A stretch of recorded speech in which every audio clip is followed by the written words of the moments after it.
I was changing Daniel's catheter when I heard her suitcase wheels rolling across the hardwood floor upstairs. It was Thursday morning. She wasn't supposed to leave until Saturday. I heard her laughing on the phone.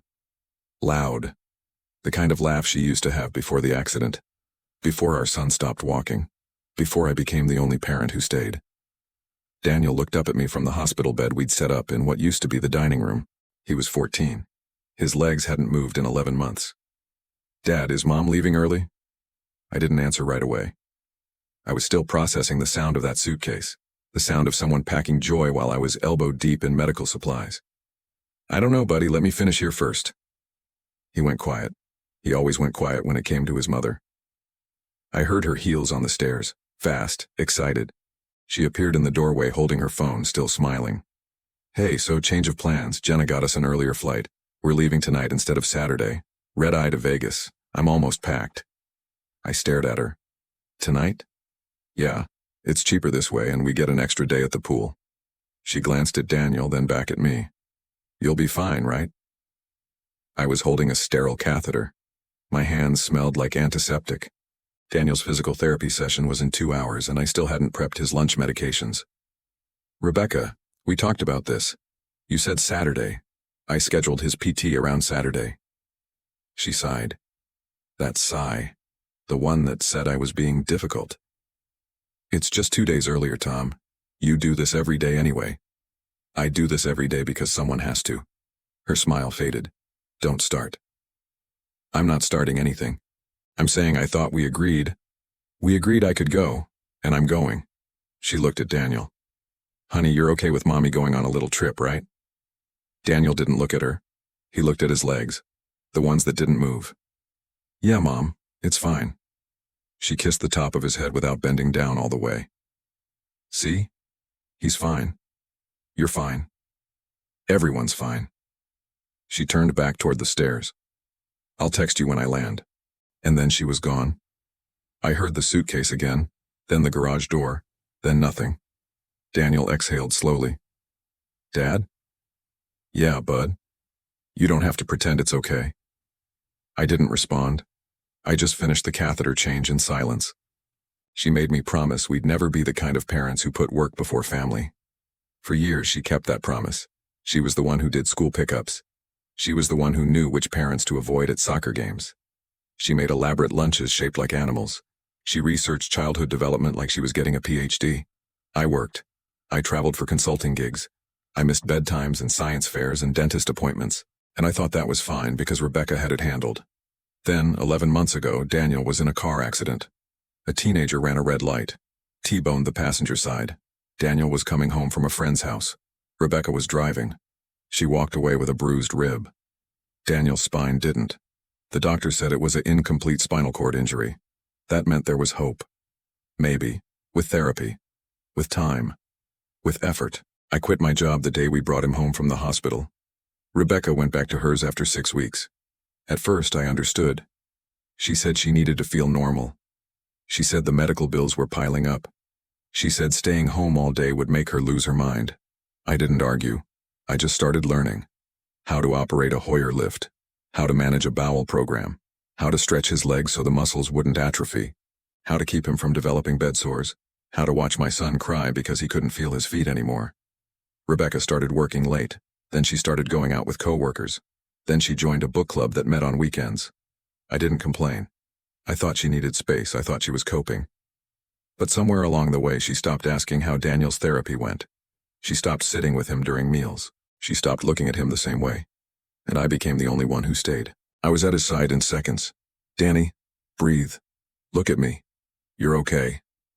His chest was heaving. His eyes were wide. I dreamed I was running. I held his hand. "I know. Why can't I just wake up and have it be over?" I didn't have an answer for that. I never did.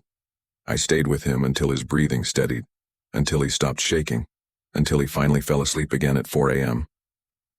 I didn't sleep after that. I just sat in the recliner next to his bed and watched him breathe. Rebecca texted me at 9 a.m. "Landed. Hotel is amazing. Miss you guys." There was a photo attached. Her and 3 friends in a cabana, drinks with tiny umbrellas, everyone smiling. I didn't respond. I almost didn't answer, but Daniel saw her name on the screen. You should get it, Dad. I put her on speaker. Hey, how are my boys? Her voice sounded light, rested, happy. We're fine, I said. Good. So listen, the girls want to extend the trip by 2 days. There's this spa package and honestly I really need this, it's been such a hard year. I stopped mid-rep. Rebecca, you said 5 days. I know, but it's just 2 more. You can handle 2 more days, right? I looked at Daniel. He was staring at the ceiling. I've been handling all the days. Tom, don't do this, I need this break. From what? Silence. From what, Rebecca? I'm not doing this right now. I'll text you my new flight info. She hung up. Daniel's jaw was tight. Dad, you can tell her no. I know. Then why don't you? I didn't have a good answer. How she never asked about his progress anymore. How she stopped joining us for family dinners. How she flinched when I asked her to help with his bedtime routine. At first, I thought it was grief. I thought she was processing the accident in her own way. But then I realized something worse. She wasn't grieving. She was avoiding. Avoiding the hospital bed in the dining room. Avoiding the wheelchair in the hallway. Avoiding the son who reminded her of the worst day of her life. And she was avoiding me, the husband who refused to pretend everything was fine. One night, about 2 months before Vegas, I asked her to sit with Daniel while I ran to the pharmacy. She was on the couch watching TV. Can you just keep an eye on him for 20 minutes? She didn't look away from the screen. He's fine, he's just lying there. Rebecca, he's 14. He can't be alone. Why not? It's not like he's going anywhere. I felt something crack inside my chest. What did you just say? She finally looked at me. I didn't mean it like that. Then how did you mean it? She stood up, grabbed her purse. I'll go to the pharmacy, you stay. She left. She was gone for 3 hours. When she came back, she handed me the medication and went straight to bed without saying a word to Daniel. That was the moment I knew. She wasn't coming back. Not really. She was already looking at her phone. I brought you a hoodie from the Hard Rock. It's in my suitcase. Thanks. She looked at me. You look tired. I am. Well, I'm exhausted. I'm going to take a nap. She disappeared upstairs. Daniel waited until her door closed. She didn't even ask how I'm doing. I know. She used to care. I put down the spoon. She still cares, Danny. She's struggling. You're struggling too, but you're still here. I didn't know what to say to that, so I just kept feeding him. The total came to just over $11,000. $11,000 while I was at home changing catheters and begging insurance companies to cover Daniel's medications. I felt something I hadn't allowed myself to feel in months. Anger. How she showed me photos of sunsets and cocktails but not a single message asking how Daniel's PT was going.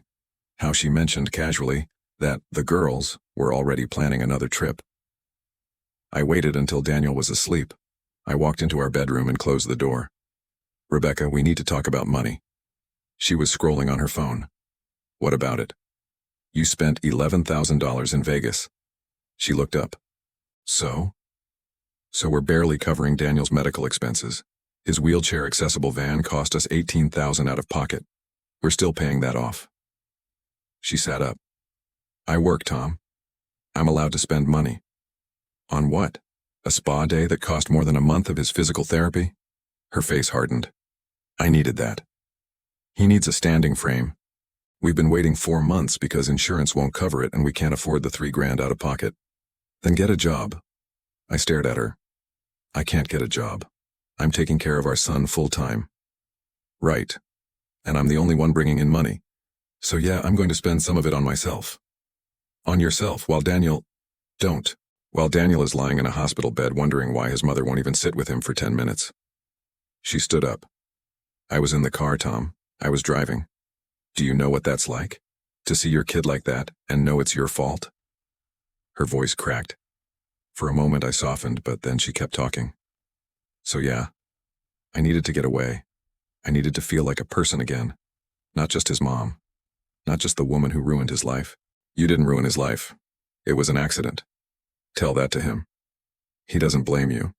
Maybe he should. She grabbed a pillow and walked out. She slept in the guest room. She stopped asking about his pain levels. She stopped pretending. And I stopped expecting her to change.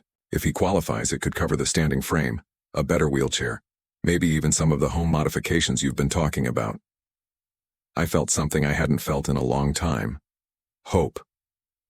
How much does it cover? Up to $25,000 depending on need.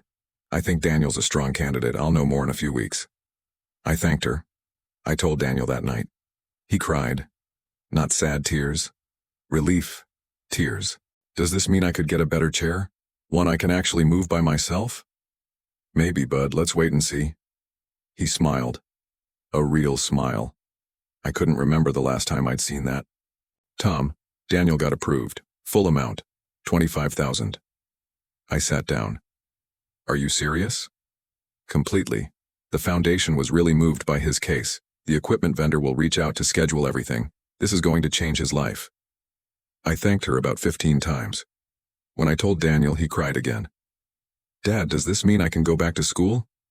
We'll work toward it, yeah. I want to go back. I miss my friends. I know. That night I finally told Rebecca. She was in the kitchen microwaving leftovers.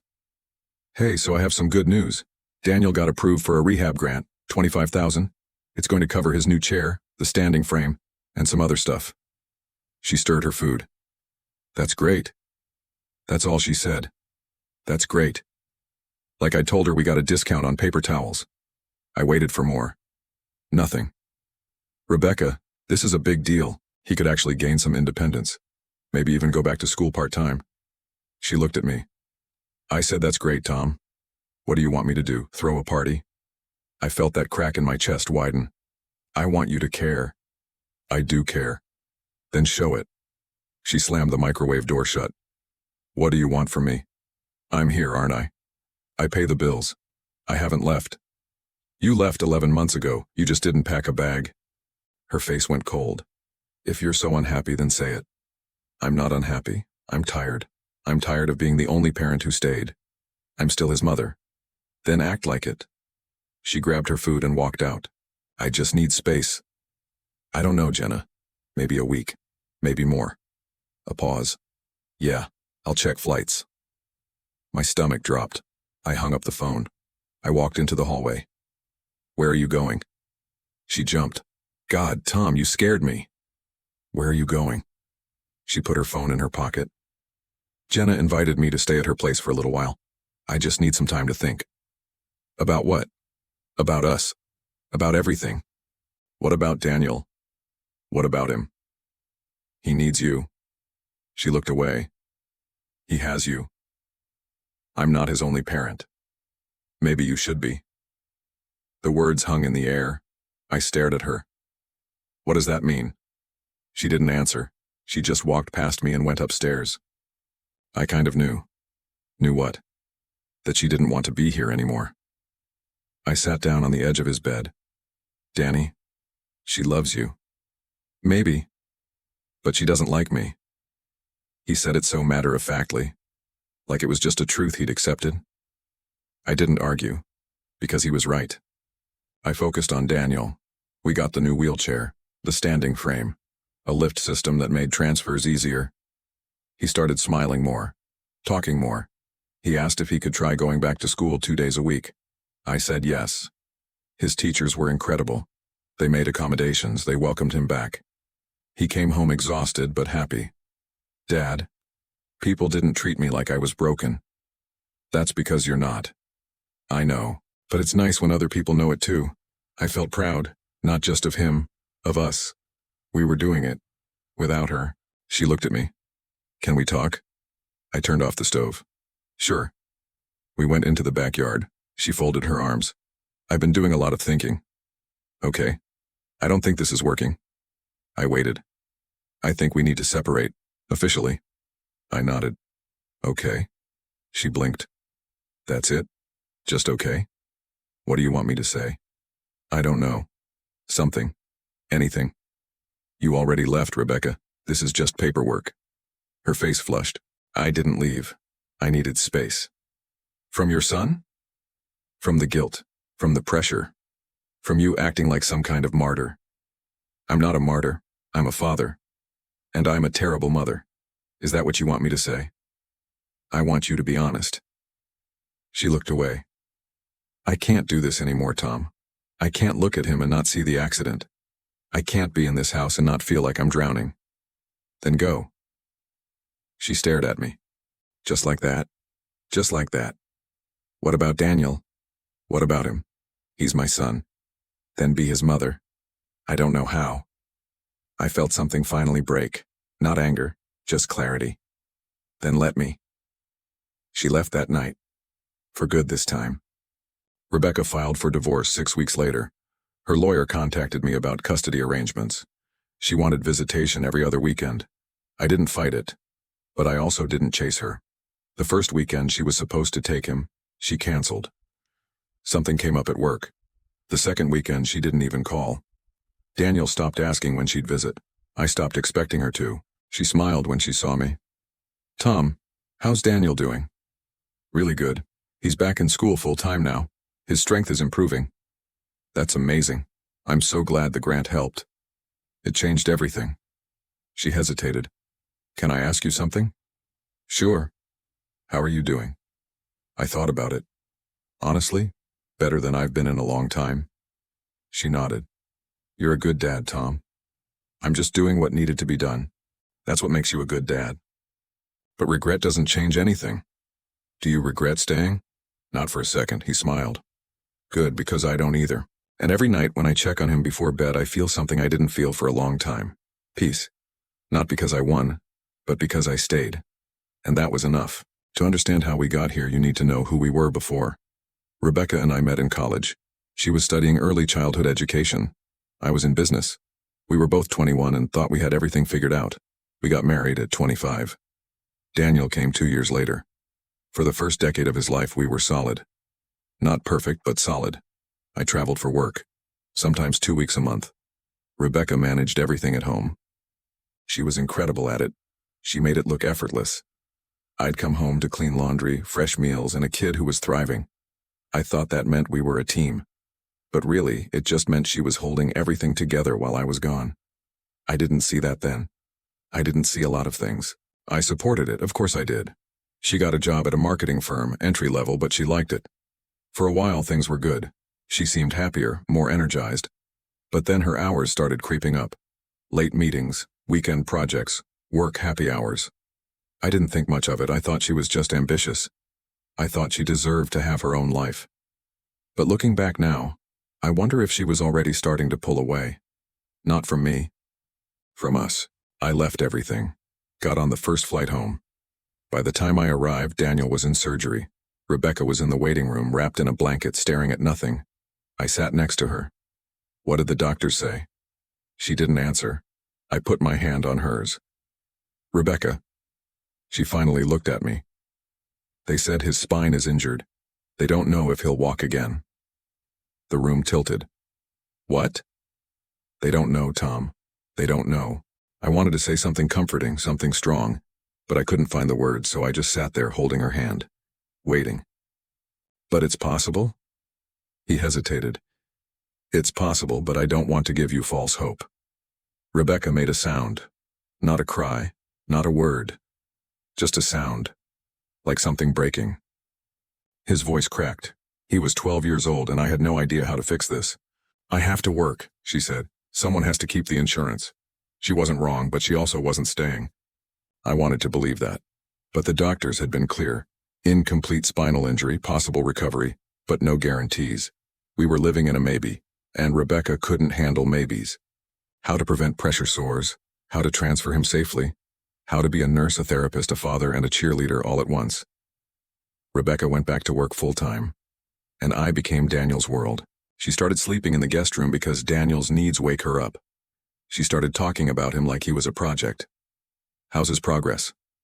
Did insurance approve the new equipment? When's his next appointment? Never. How's Danny feeling? Never. Does he need me? Never. What can I do? She was watching a show on her laptop. Can it wait? I stared at her. He's been asking for you. She closed the laptop. What does he need? He just wants to say goodnight. She sighed, got up, walked to his room. I heard her from the hallway. Hey, honey. Dad says you wanted to see me. I just wanted to say goodnight. Okay, good night. A pause. Mom? Yeah? Do you think I'll ever walk again? Silence. I don't know, sweetie. I hope so. Me too. Another pause. Mom, are you mad at me? What? No. Why would I be mad? I don't know. You just seem different. I'm not different, Danny. I'm just tired. Okay. Good night. Good night. She walked out. Didn't look at me. Just went back to her show. Like he was too hard to see. One night I couldn't take it anymore. Rebecca, we need to talk about Daniel. She was folding laundry. What about him? You're pulling away. I'm not. You are. And he's noticing. She stopped folding. What do you want me to say, Tom? I want you to tell me what's going on. I don't know what's going on. I'm just trying to survive. So am I. But I'm still showing up. You think I'm not showing up? I think you're avoiding him. Her face went red. I'm avoiding him. I'm the one who pays for everything. I'm the one keeping us afloat while you play nurse. Play nurse? You know what I mean. No, I don't. Say it. She threw the shirt she was holding onto the couch. Fine. You want me to say it? I can't look at him without seeing the accident. I can't be in this house without feeling like I'm suffocating. I can't be his mother right now because every time I try I just see him in that car and I hear the sound of the crash and Her voice broke. She sat down, put her head in her hands. I can't do this. I sat next to her. Then let me help you. You can't help me, Tom. No one can. And I got lonelier. She stopped asking questions, she just existed. And I stopped trying to pull her back. I started paying attention differently after that.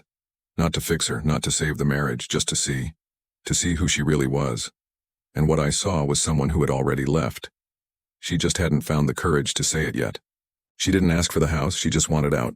Her lawyer sent over papers, standard visitation every other weekend. I signed, but I knew she wouldn't follow through. And I was right. I just don't want to be somewhere I'm not wanted. I hugged him. You're wanted here. I know. Pizza and a movie. He smiled. A real smile. Dad, I'm proud of us. Me too, bud. We didn't give up. No, we didn't. But steps. He cried, I cried, we called Monica, she cried. It wasn't a cure, but it was hope, and hope was enough. He goes to school full-time, he has friends, he laughs, he's building a life, and I'm building it with him. And that's worth more than anything I left behind. But you deserve more than just me. I looked at him. You're not just anything, you're everything. He smiled. You're so corny. Yeah, well, that's my job.